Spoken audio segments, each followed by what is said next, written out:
Shelling resumes at Azovstal steel plant, Ukrainian officer says. The occupiers began firing on Azovstal again as soon as the evacuation of some Ukrainians was completed, according to the commander of the 12th Brigade of the National Guard, Denis Shlega.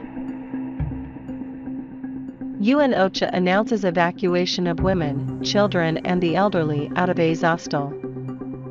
Civilians evacuated from the Azovstal steelworks in Mariupol are expected to arrive in the Ukraine-controlled city of Zaporizhia on Monday, as part of an effort led by the Red Cross and the UN and coordinated with Russia and Ukraine. 3 people were killed and 8 others were injured in Russian shelling in the Kharkiv region on Sunday, according to Oleg Senekubov.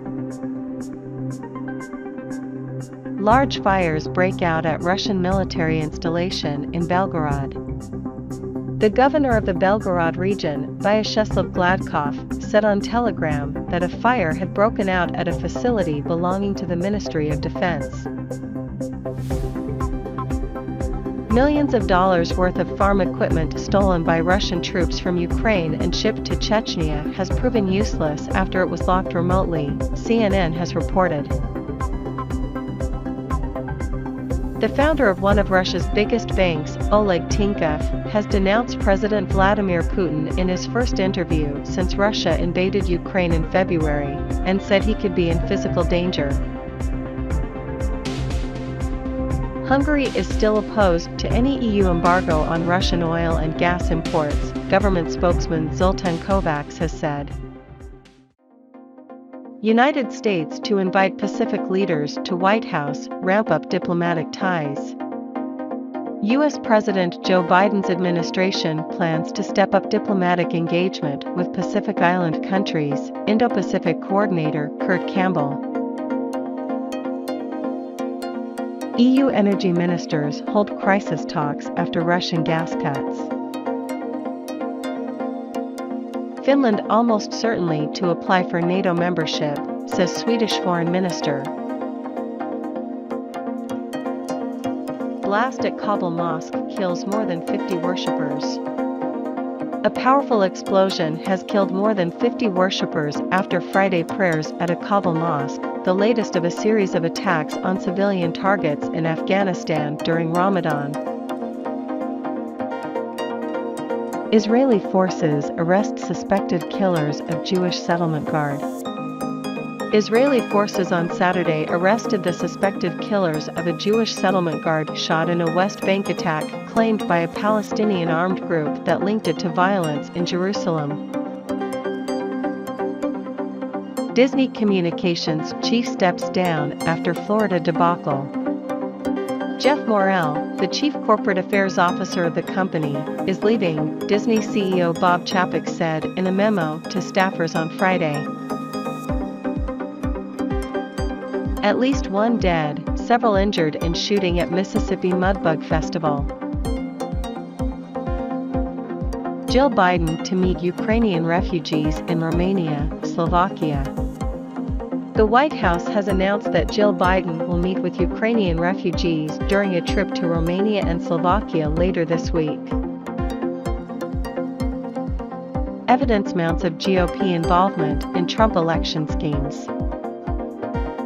Rioters who smashed their way into the U.S. Capitol on January 6, 2021, succeeded, at least temporarily, in delaying the certification of Joe Biden's election to the White House. Rare black moon solar eclipse takes bite out of sun over South America.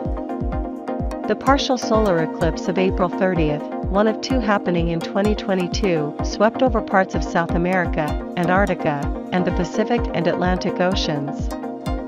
The solar eclipse began at 2:45 p.m. Eastern Daylight Time, 1845 GMT, in the far southeastern Pacific near the coast of Antarctica. Naomi Judd death, country music star dies aged 76. Her daughter, the actor Ashley Judd, announced her mother's death in a statement on Instagram on Saturday, April 30th.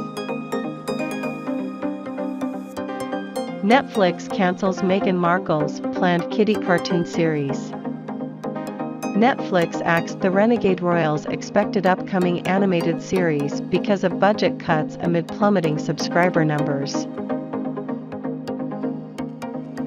Kim Kardashian and Pete Davidson attend 2022 White House Correspondents' Dinner together. Beijing shuts Universal Studios, bans restaurant dining in major escalation of COVID restrictions.